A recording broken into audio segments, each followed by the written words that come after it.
What's up, everybody? Welcome to the Hustle and Motivate podcast. I'm here today with Staci from Chef by Design, and we're going to get into some really good things about catering and the catering side of the industry today. So, Staci, thank you for doing this, and welcome.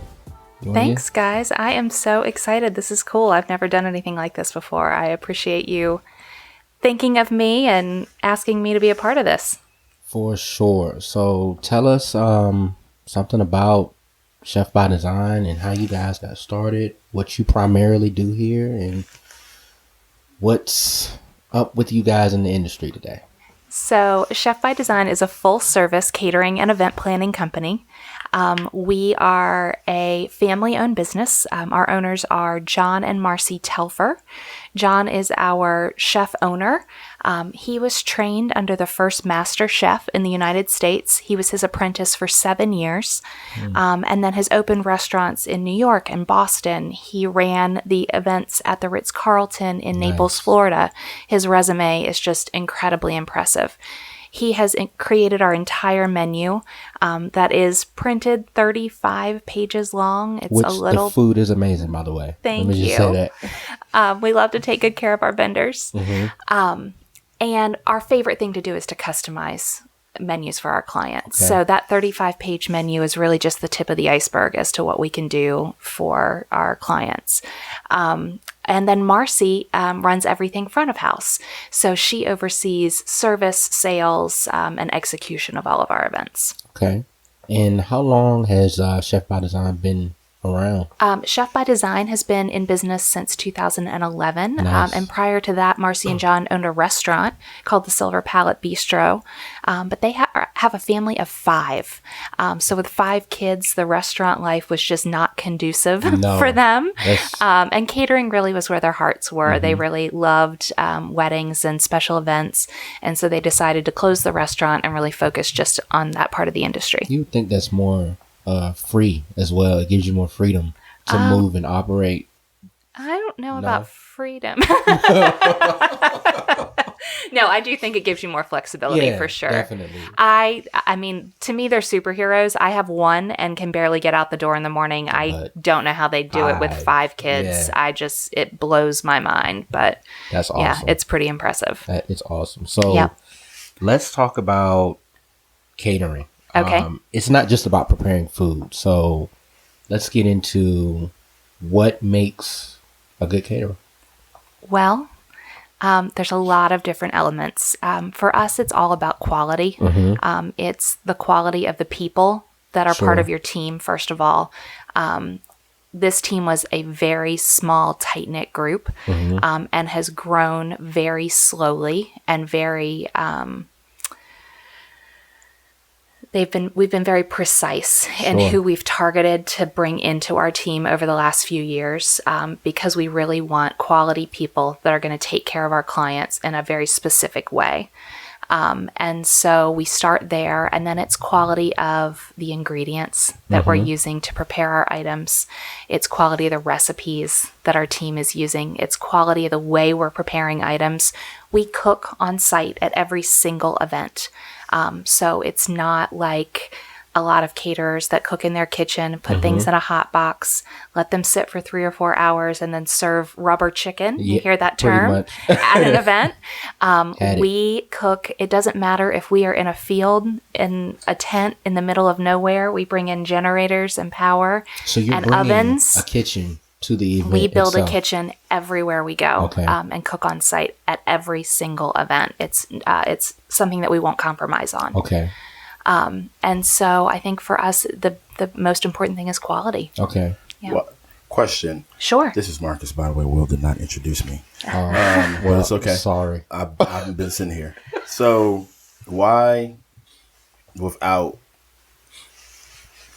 for the people who do have to decide on catering, why is it important to not prepare it before you bring it? Like, what is the takeaway from that? I'm throwing you off with that question, but explain what you're asking. So you say some people cook it like before they get there. Is that the reason for that is to make sure it's done in time, or Yeah, it's just easier to prepare it in your kitchen. You've got all the comforts of home. Preparing it in your kitchen at your commissary is easy. And then you just put it in a hot box that maintains temperature and you take it to your event. But you're compromising the quality. Exactly, you compromise quality. Is that like a microwave? No, it's just an insulated box. It's like a cooler, but for hot food. Oh. So it just, you slide sheet pans in and it maintains temperature, but it's steaming and continues cooking that food. So it overcooks everything. And like anything that's breaded gets soggy. Gotcha. Anything a steak might start out rare and it's well done by the time you start, it just overcooks things. So it doesn't give you the quality. When we have people come in for a tasting, the food comes straight out of our kitchen and goes immediately to the guests that are here tasting. We want that same experience at a wedding or an event. We want the food to come straight from the kitchen to the plate. Nice. And so that's what we do. So that definitely helps in terms of if a wedding falls behind. Yes, absolutely. Because we can slow the chefs down. If we've got a timeline issue, we just tell the chef, hey, we're running 15 minutes behind, and they slow things down. So there's a chef on every... There are multiple chefs at every single event. I never knew that. It's not just John. It's not just John. Wow. He has a team of... Right. I think there's 8 of them in the kitchen. Yeah, he's got a large team in the kitchen. I thought he just had his hand in like everything. He has his hand. He oversees everything. Sure. So just like there. Marcy. When we're at a wedding, he might be there. He might be there, but he's got other chefs that run events for him because he can't be everywhere. Yeah. Because you guys get multiple. How do you house all those people? That's like 8 chefs. Then you got like 10 staff members, and we all like each other a whole lot. Okay. You have to at that point. You have to. Yep. So, I mean, I guess that leads into the next question. Like, I like what you were saying with the quality from the kitchen all the way up until the wedding day. So the food, the first experience that they have with you is the same experience that they're going to have on the wedding day. So I guess that leads into the next question of when should someone start searching for a caterer? As soon as humanly possible. Okay. It's the biggest portion next to venue. It's the biggest portion of your budget. For sure. Typically about 25% of your budget is going to go to catering. And that incorporates not just food, but your labor, your rentals are oftentimes wrapped into that number. You guys do that as well. We oversee all of that for you. So when a client comes to us, they never have to go to a rental company and do a meeting. We have a design room here in our office. So they come right here. We do a floor plan and a CAD program for them. We set a table. We have samples of every china pattern, linen samples, every piece of glassware, every flatware pattern from a rental company here in our studio. So they just come here and we do everything in-house. We put all of those rentals on our invoice for them. They don't have to sign a separate contract. They don't ever have to make changes to that order. We take care of all of that for them. So we try to be when we say catering and event planning, we're not running their timeline. We're not getting them down the aisle, but we're managing those behind the scenes details so that they don't have to worry about any of that. Okay. Yeah. That's nice. Like, and by the way, did we walk through the design room? Yeah. You guys got to see that. It's great. So, what processes do you guys go through when you're setting up a proposal? What comes with that? So it is a very detailed and kind of a long process. A lot of caterers can turn around a proposal overnight. Sure. And that's not the case with us just because it's a custom process for us.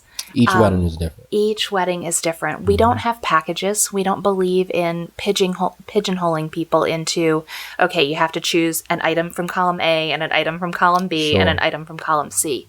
We have, first of all, whenever possible, we want to talk to somebody either in person or on the phone because we can get a much better sense of who they are, what they're looking for from a phone call or an in-person meeting. That doesn't always work based on people's schedules. But either way, we have a series of questions that we ask. And then we have an online menu builder that we share with our clients that literally they can go through and click on items from our menu that sound amazing to them.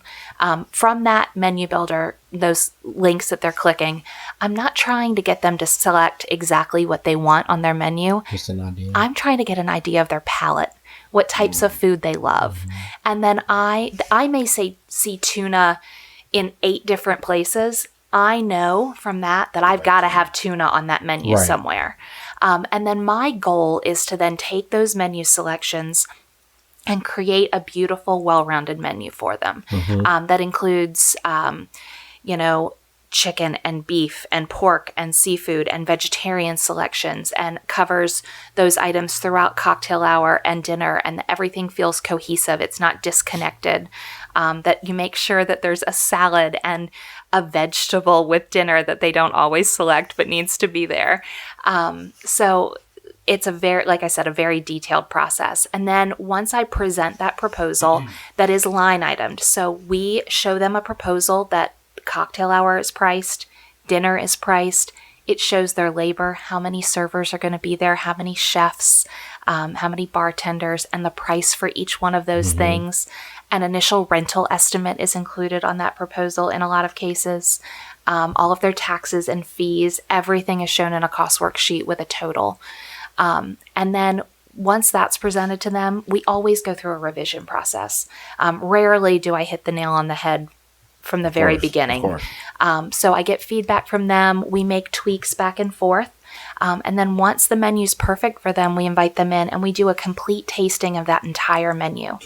So they get to try everything that's on that prospective menu that they're going to have at their event. And that's after there's an agreement and we're locked in. No, we do that tasting prior to them. I mean, they are absolutely welcome to lock us in with a deposit at any point in the process.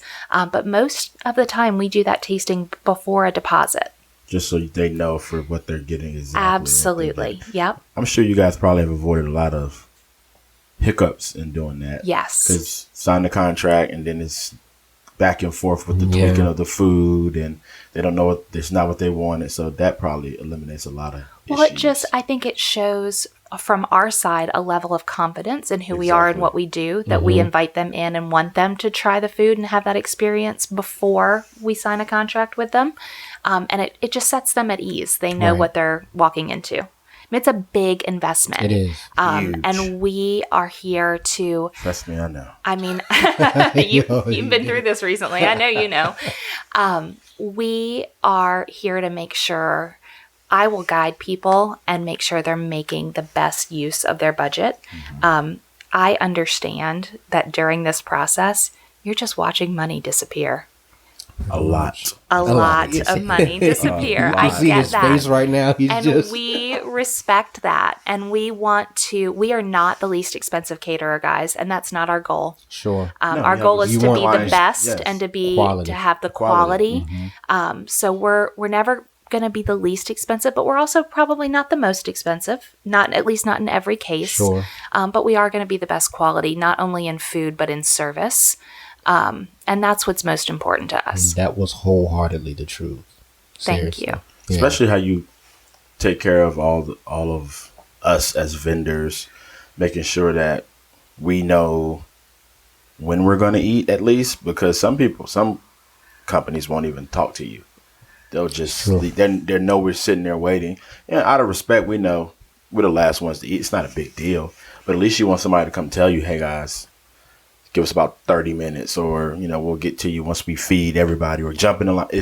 You should be surprised how many companies don't even talk to us. Oh, I'm sorry to hear that. Yeah. I've been around long enough to know how that feels. As far as I'm concerned, our vendors are our best form of advertising. So if we take care of you guys, you're going to spread that word far and wide to your clients. Absolutely. And so I want to make sure that you're well taken care of. Absolutely. So with proposal, tying into the next question, how does catering and design tie in with one another? Oh, well, it's all super intertwined. So we want to get a really great feel for our client's vision for their event. And then we pride ourselves on our displays.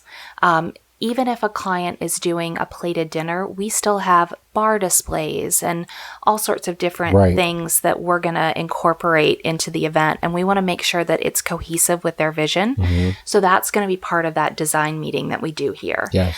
So again, we invite the client in. That's a separate meeting from the tasting. Guys, that tasting meeting is typically about 2 hours, and normally people leave here in a food coma. I'm sure. I mean, they can't make like they can't. No. You're right. There is no decision making at the end of that meeting. So we want to bring them in for a separate design meeting when they're, conscious. And can think straight, right? And they can think straight. And a lot of times if it's a wedding, that design meeting is something that most of our grooms don't necessarily want to be involved. Meeting, they're not there. Right. Some of them do. Okay. And that's great. We welcome it, but most of our grooms don't want to be involved. Do you find that grooms are becoming more involved these days? I do. I have They're a lot. They're all divas. I have a few clients that I'm dealing with the grooms almost exclusively, which is fun. Wow. Yeah, it's fun. That's a big change. A lot of grooms are doing it now to help, like, take the stress off of. Because she has so many other things going on. A lot of them have their own, like, they're busy. Like, a lot of women now are.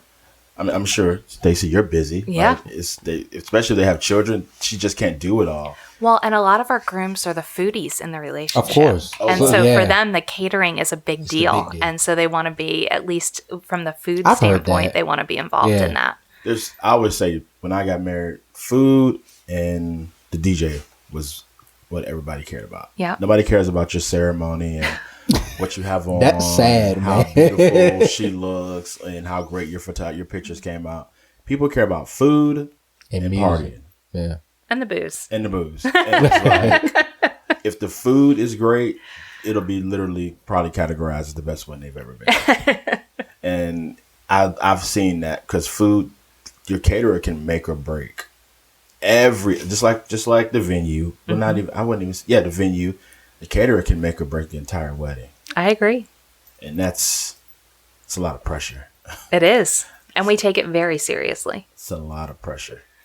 But back to the question about design. So we have this warehouse full of stuff. Right. And we have everything from wooden wine barrels and wood wine boxes to glass and bling and everything in between. I've seen and photographed a lot of it. A lot of it.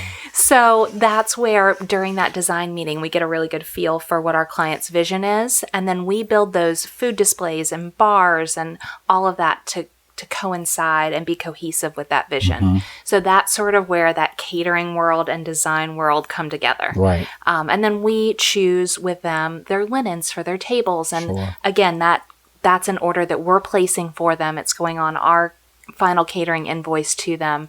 So all of that is very intertwined as far as Chef by Design is concerned. Okay.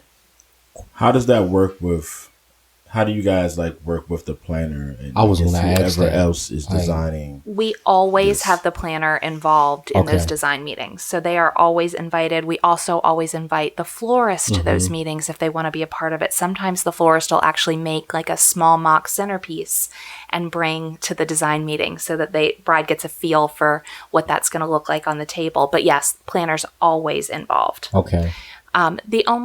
Sometimes there'll be an exception where the planner will own certain things. They may have chargers that they own or linens that they own, or the florist may own certain things and think those things don't need to be rented. That's fine. But otherwise, we're managing all of those other details for the client. Okay. Yeah. And I guess, what are some tips, that you can give to brides looking, And vendors. and vendors too.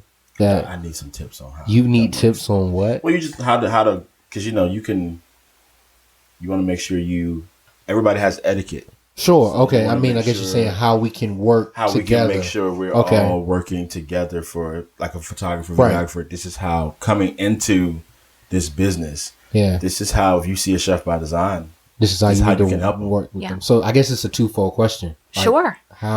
Let's start there. How can vendors and how can we all work together as vendors to make someone's day? I think from a vendor standpoint, the biggest thing that we can all do is communicate better up front about timeline requirements. What would you say is the amount of time that you guys would need to...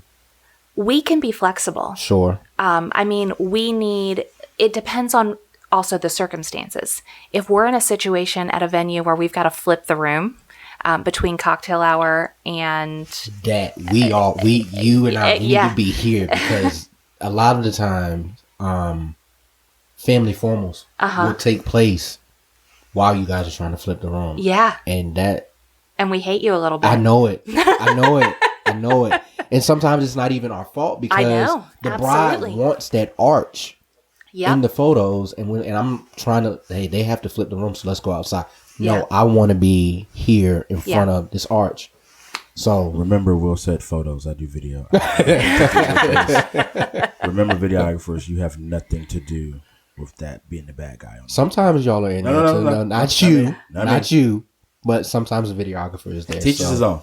Yes. So I guess that is another thing that we should. But how does that work? Because I've seen where the photographer and the caterer they're not seeing eye to eye on that moment. So how do you guys work through that, being that we have a photographer and a caterer in this conversation? Especially at certain venues. I mean, for example, Chrysler.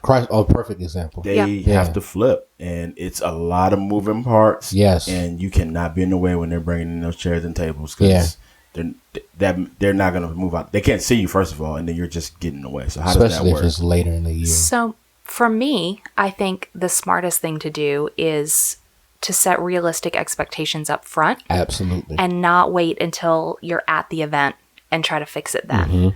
So if you know going into the event that the bride wants those pictures in front of that arch, if you communicate that to the caterer before the event, then she can communicate to the planner that we're not going to need an hour for the flip. We're actually going to need an hour and 15 minutes because the photographer needs an extra 15 minutes for pictures in front of that arch. So we really can't start the flip until that's done. Right. And then we're not stepping on each other's toes. That is awesome. Yeah. All these years. And that's just, I'm going to say the same thing. I never thought about it. But that affects so many things, because then I have to butler pass hors d'oeuvres for an additional 15 minutes. So that's a little more money that I need to charge the client for those hors d'oeuvres, because I'm feeding them for 15 more minutes. Right. So there's a snowball effect there, which is okay if we know in advance. Yes. But it's gonna affect the timeline for the rest of the night. Well, Staci, you need to tell them that, because then those arch photos, if they're being charged extra for those, they may not want those arch photos. So, well, exactly. But if we're communicating all of that to the client in advance, then they may make different decisions. Sure. But they can't have their cake and eat it too. Agree. Totally they can't have those arch photos and have a flip. take place efficiently in an hour. Agreed. Without all of us stumbling on top of each other's way. Yeah, because then it makes you guys look bad. Like you're not doing your job, and it makes you look like the photographer look like, oh, he doesn't know how to take control, and it's just a bad look on everybody. Yeah, but it's not. I don't think it's any of our fault. No, it's nobody's fault. It's just a lot of moving pieces are happening in that 1 hour. And then I think what suffers is the opportunity to take pictures of the room. Absolutely. When it's completely set. Absolutely. Because it's such a mad scramble to get the room flipped, then you don't have any time to get those beautiful room shots before guests ruin everything. And that's a domino effect as well, because you'll have a bride ask, oh, you didn't get pictures of the spoons. Yeah. Like spoons? We didn't even have time. We barely got time to get photos of the room.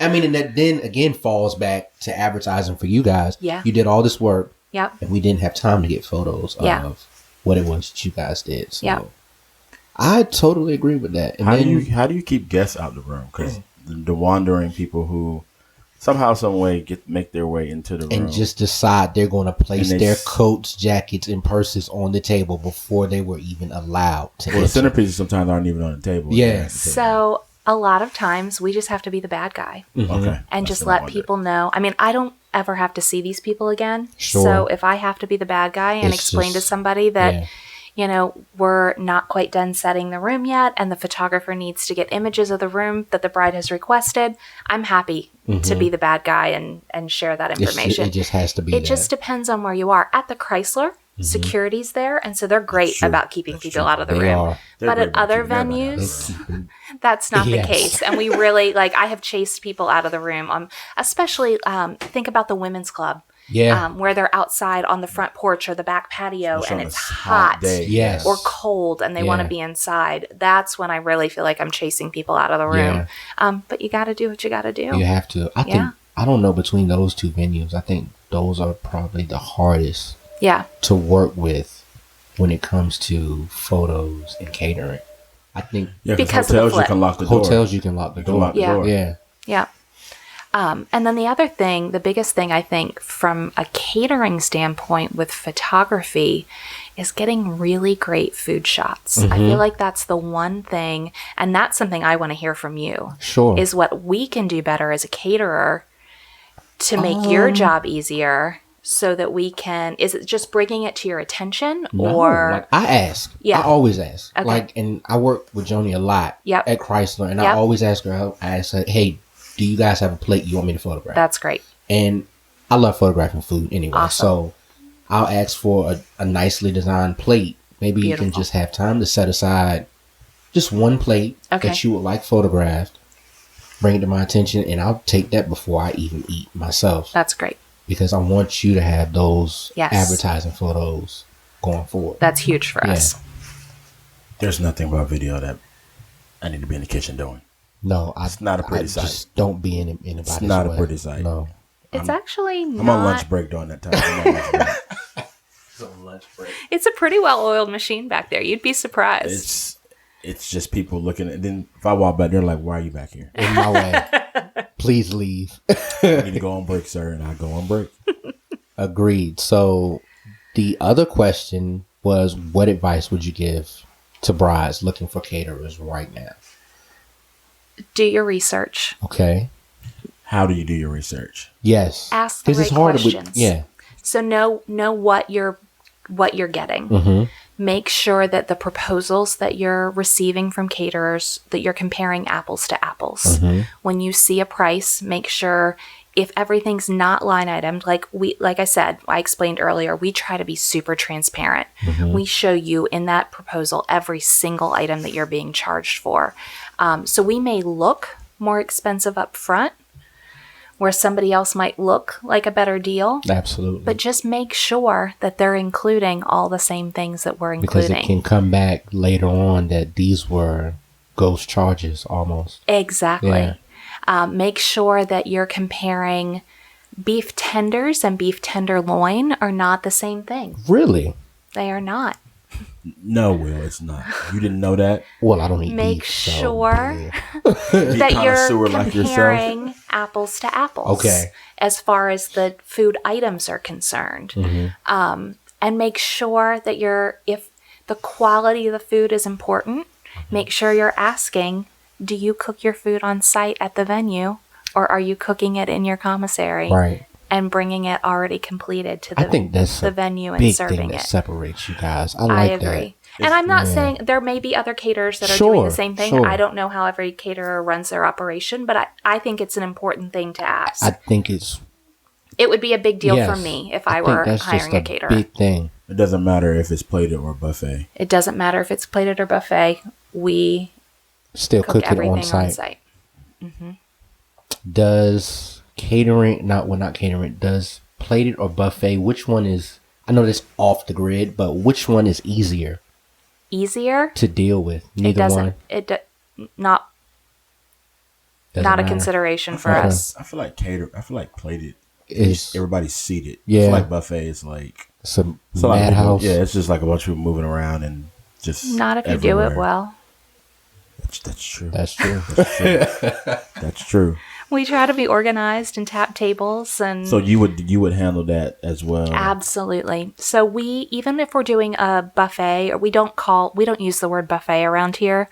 When we hear buffet, we think Golden Corral, and that's like the furthest from what we do.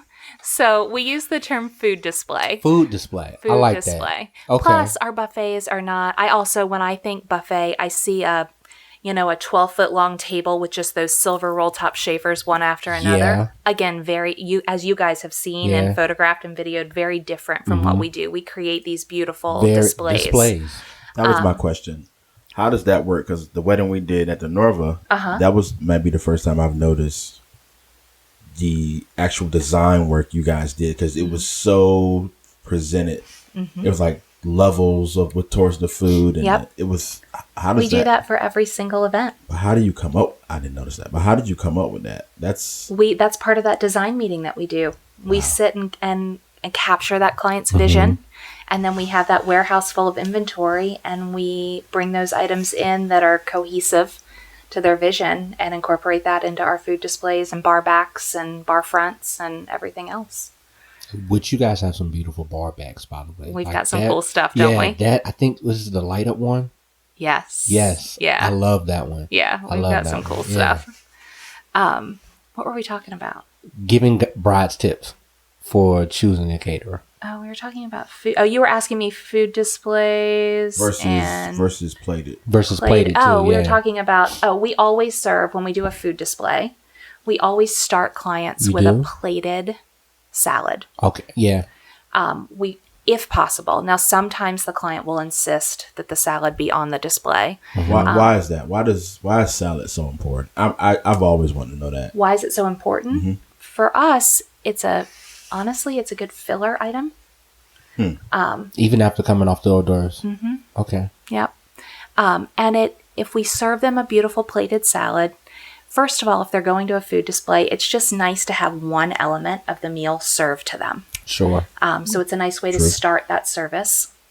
And if we're doing it properly, we start that service and we sort of sweep the room, serving those meals. Guys, I'm talking with my hands. I know you can't see it, but I'm explaining it very well. Sweep means move your hand. Sweep. And then by the time we're done serving the back of the room, we're ready to start clearing in the front of the room. And as we're clearing, we're tapping tables and inviting those guests to the food displays. So it keeps it a very kind of even flow and a smooth flow. Exactly. And having that salad in front of them sort of, there's always that anxiety. We've all been to events where there's 20 tables in the room and you're seated at table 18 and you're tapping your fingers and when am I going to be called? And you're looking around the room and it seems like nothing's happening and nobody's going, and it lessens having that salad served to you and some fresh bread on the table. It sort of lessens that anxiety. It is. It adds to the experience for sure. Yep. The other tip that I would have for clients is to just be realistic with your budget. Sure. We have clients call us on a regular basis that literally you couldn't go to a fast food restaurant and buy a meal for someone with their budget, what their target budget is per person. And it's a lot of times it's just educating them. They just don't know. They've never done this before. And I get it. I think we just all deal with uneducated clients. Exactly. They've never done this before. We're here. That's part of our job is to educate them. But just being real, doing your research up front, and being realistic about your budget so that you're not disappointed because you've got your heart set on something, but it really is just not achievable in what your budget's going to allow you to do. Okay. I guess to wrap it all up, what are some misconceptions about catering? This is going to be a long list. Yes. It's not really that long at all. I've got, I think, three big things. About things in here. I've got three big things. Okay. The first one, I think, is that off-season weddings are less expensive. Okay. Meaning not for catering. I don't know about you guys, but I don't think there is an off-season not anymore. Not anymore. No, not at all. I think we work 12 months a year. We don't have a slow season anymore. Nope. So that common misconception that, if I get married in January, it's going to be less expensive. We have the same expenses to cover, right? No matter what month of the year it is. So what about a Friday or a Sunday? Nope, it doesn't Same matter. thing, right? Yeah. Okay. I mean, our Still, the food food's costs gotta are be the cooked. same. Our labor costs are the Yep. same. It does, for us, it doesn't matter. Okay. There may be some instances where a venue is less expensive Yes. on an off night. Yep.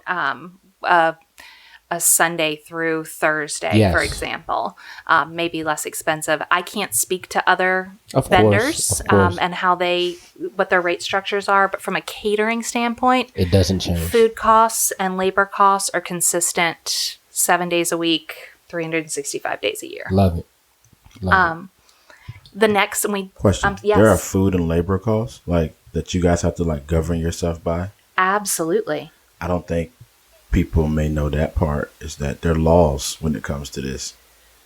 Or labor laws, right? Of course, everybody, And how does everybody the food follows. costs come? How does that So food costs are basically what it costs us. We have to purchase food from our purveyors.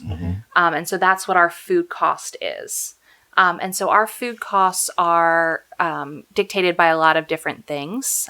We try to buy fresh local ingredients whenever possible. All of our seafood is local. All of our produce is purchased locally. And So it's not being shipped from anywhere. It's coming from it's Hampton coming Roads. from local purveyors Okay. whenever humanly possible. Food costs is also dictated by quantity. So we get better pricing if we buy in bulk. Sure. So I can price a wedding for $300, the same meal less than a wedding for $60, because I'm buying More. in bulk. And so my cost is less than it is when I'm buying for $60. I'm not a restaurant. Right. So I don't house these things all the time. I'm buying specifically for every single event that I have. I don't just have all of these things sitting in a walk-in refrigerator Right. or on our shelves all the time. We order specifically for every tasting, for every delivery, for every pickup, for every corporate event, for every wedding. All of that gets ordered specifically for that individual event. It's awesome. Yeah. And it goes back to the quality that we were Yes. talking about Yep. earlier. Yep. So I think the next misconception, and we started talking about buffet versus plated earlier. Or food display. Food display versus plated. A lot of people think that a food display is less expensive. That is not the case. I would think it's more. You got to buy. Don't you have to We shoot do. the amount of food that you bring in Yep. for seconds and thirds and We sure fifths? do. Yep. So at the end of the Fifths. day, Some people be up there a long time, bro. I've seen it. I have seen it. it's always the little tiny grandmas that surprise back, me. right. That like pile their just- plate. they're It's like a just mountain of going food, and you think there's no way they're ever going to be I think able if to you eat all guys of gave it. to-go boxes, people would do that, but please don't Absolutely. ever do that. Very No, quickly. no, we never, ever, ever give a to-go box except for our bride and groom. Yes. So at the end of the day, when we do a price comparison on the same menu, buffet versus plated, we are within a couple $100 of them being about the same price. With a buffet, like you just touched on, we have to produce so much more food because guests are helping themselves. And so we have to account for people taking seconds or thirds And fifths. and fifths. But your labor is less with a buffet. We don't need as many servers as we do with a plated dinner service. Your rentals are less with a buffet. So that keeps those costs down. With plated, on the flip side, our food costs is controlled. We know exactly how many portions of each protein, exactly how many portions of starch and veg we need.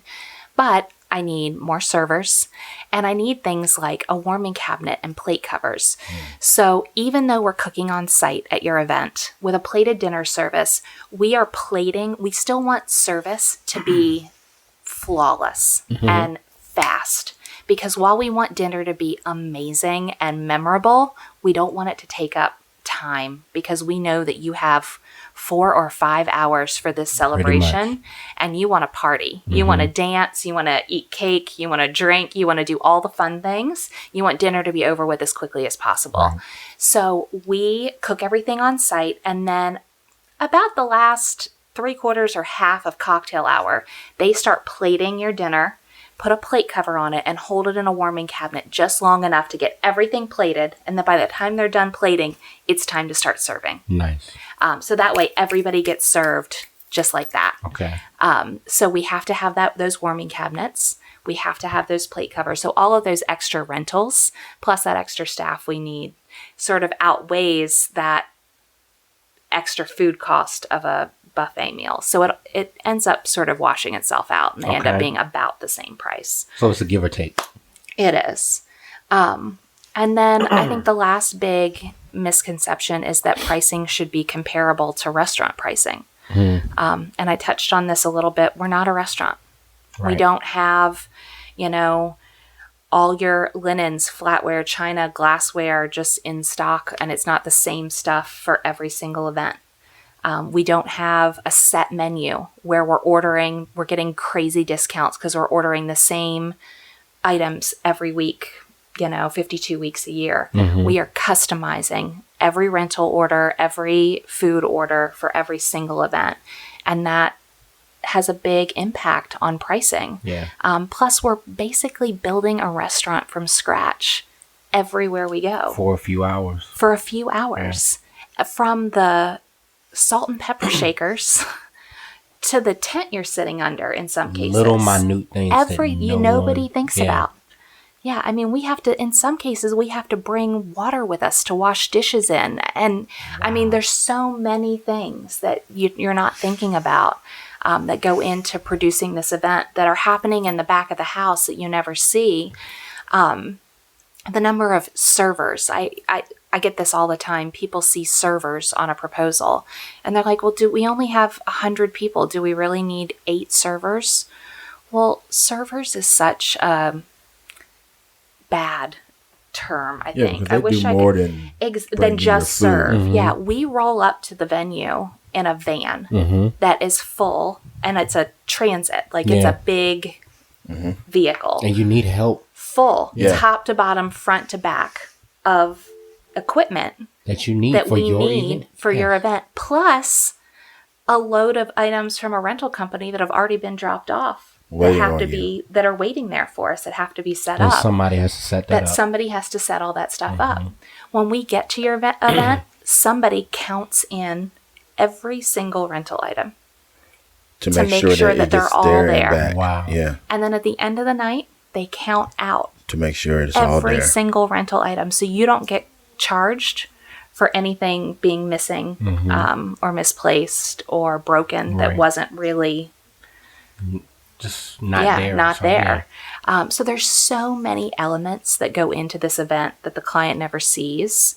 And that's good that you guys are protecting them. Exactly. From these things. Like, they shouldn't know about it. Exactly. Yeah, we don't want them to. Exactly. Yep. So it's almost like they're paying for the peace of mind as well. Exactly. You're paying for the experience. They're paying not to worry about They're paying anything. for a service. Yes. Yes. To not have to worry about it. A quality experience. Clean up is and what it everything. comes down to. Exactly. Yeah. Absolutely. Yeah. I do have what is the misconception? Because I've had this happen with a lot of couples that I've talked to. They've asked me, so what about if what do you think? If you think they'll let us bring our own alcohol in, or bartenders and stuff like that? Can you break down how the alcohol bartending side works? Because I've had a lot of clients through talking bring that up, and I'm like, I don't know. You probably have to see if they'll let you do that, because everybody has their own type of alcohol they want. For us, it's all dependent upon the venue. Chef by Design holds a ABC license. I was going to say, it kind of depends on the ABC license at that point, right? So we are capable of providing a full bar for every client anywhere we work, if they choose to contract with us for that. If the venue allows, the client is more than welcome to bring in their own alcohol. We will still serve it and take care of everything bar related for them with our own bartenders. We prefer for the client not to bring in outside bartenders, only because we want to create a beautiful barscape with our bar fronts and bar backs using our equipment And they're that's beautiful. cohesive They are beautiful. with our food displays and everything else, the look of their event. And we can't do that if somebody else is bartending. If somebody else is bartending, we are completely hands off. Right, because They're you responsible for bringing coolers, bringing ice, icing everything down, setting the bars up, serving all night, bringing it all down, loading it back up in a vehicle at the end of the night. If we're providing the bartenders, we take care of all of that. The client simply drops the alcohol off at the event. We ice everything down. We set everything up. We service the bar all night. We dry everything off. We pack it back up and we load it back in a vehicle for them at the end of the night. The biggest thing I would recommend to a client, if they do choose to provide their own alcohol, let your caterer provide your mixer package for you. The alcohol is one thing. The mixers are an entirely different beast. And the example I like to use is take one bottle of Jack Daniels. A bottle of Jack Daniels has 39 shots in it, so it can make 39 drinks. So think about how many Coca-Colas you need, how many cans of Coke you need for one bottle of Jack. What's that? You Double probably... at least? Well, if you need 39 shots in a rocks glass, you could probably do 2 per can of Coke. So like 20. That's a pack, 12-pack, 2 12-packs Yeah. right there at least. So, but what if everybody wants Diet Coke? And then what if everybody wants Jack and Ginger? So now you've got 60 cans of soda for one bottle of Jack Daniels, potentially. Because everybody has their own drink. And you never know. And some people what try people are other gonna people's drink. drinks and concoctions because they're there. And we're prepared for that. Do you want to be prepared for that? And then what are you going to do with all of those sodas and grapefruit juice and pineapple juice and orange juice I can after speak the from event? that. When I had our wedding, I was responsible for grabbing the mixers. I left there with probably 50 12-packs. I was pissed. Yeah. Because you'd be surprised your guests, they all went to one particular soda. Yeah. They didn't do the other sodas. So I was Yeah. stuck with them. And I'm like, I don't drink soda like that. I was giving them away. We Yeah. threw a cookout just so people could take them with them. Yep. Did I miss this?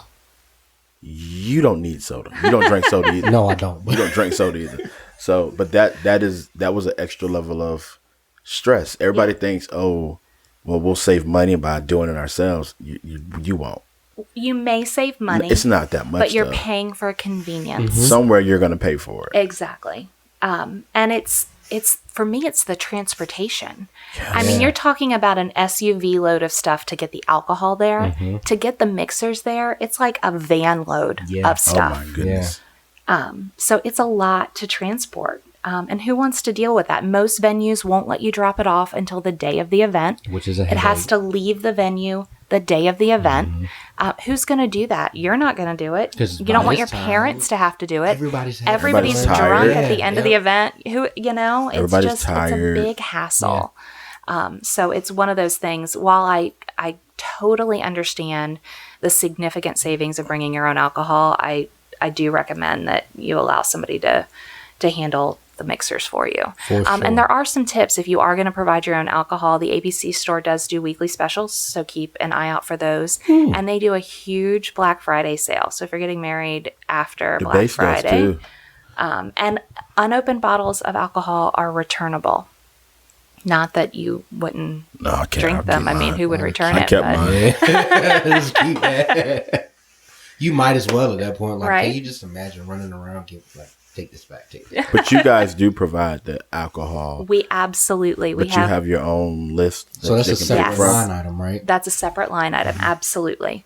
And we do also provide something called a par list. So if a client chooses to provide their own alcohol, once they've booked with us, we will provide them with a recommended list of what we think they should purchase, with a disclaimer that this is the list that we purchase based on.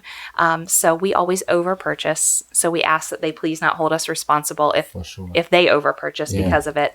And they know their guests better than we do. Yep. So if they take a look at this list and they think, well, that's not nearly enough vodka, but we're never going to drink this much gin, just adjust accordingly. But we Drunk are happy people to will drink provide that. anything once they've gotten Just drunk. to- I've seen it. I've seen it. It all tastes like water after a couple shots. So are those all of the misconceptions that you have? Those are the big ones, I Okay. think, that I had. Anything else you want us to know about Chef by Design? Where can we find you? How can we follow you? How can we get in contact with you guys? So All of the good stuff. we have a beautiful website, chefbydesigncatering.com. We are on Facebook and Instagram, of course, Chef by Design Catering. And we didn't talk at all about our venue. Yeah, please. Is that something that we can touch Yeah. on Yes, just a little of bit? course. Yeah. So grand opening is happening soon. It's Stay a tuned beautiful for venue, details. by the way. It's different. But we have recently acquired a beautiful 12,500 square foot venue on Granby Street in downtown Norfolk in the heart of the Neon District called the Neon House. Nice. So it is a modern industrial sort of Brooklyn loft inspired space. We can hold 249 seated or 299 standing on each side of the space. So it's actually two addresses. It's 813 and 819 Granby Street. And it's just gorgeous, wide open, blank canvas, but a very cool, trendy, kind of different Modern. Yeah. different than anything, kind of a warehousey vibe, Love it. different than anything else Love in the it. area. Can't wait to see it. I This can't area wait needed to it. see it. This area Very. really needed it. Yeah. Yeah. So the website for the Neon House is theneonhouse.com, and on Instagram it's the.neon.house. So we'll have to do another episode later on about the Neon House Let me know. to talk about what that offers, because that's only Chef by Design catering. We are exclusively catering at the Neon House, Okay. but we are the only exclusive vendor there. So anybody else, we're happy to have any other vendors For join us catering. there. Not for Not for catering. catering. Not Okay. for just us for catering, but Okay. for any other vendors, it's wide Shit. open. Gotcha. Yep. Okay. And that's it. Awesome, guys. Thank you so much. This was so fun. Thanks for letting me be a part Thank of this. you. Thank you. So, thank you guys for listening to the Hustle and Motivate podcast. This is Marcus and Will. And once again, why are you shaking your head, man? just do it. Really? Just get it out of the way. I got to, man. So, always respect the hustle if you earn from it and motivate others in the process. Thank you.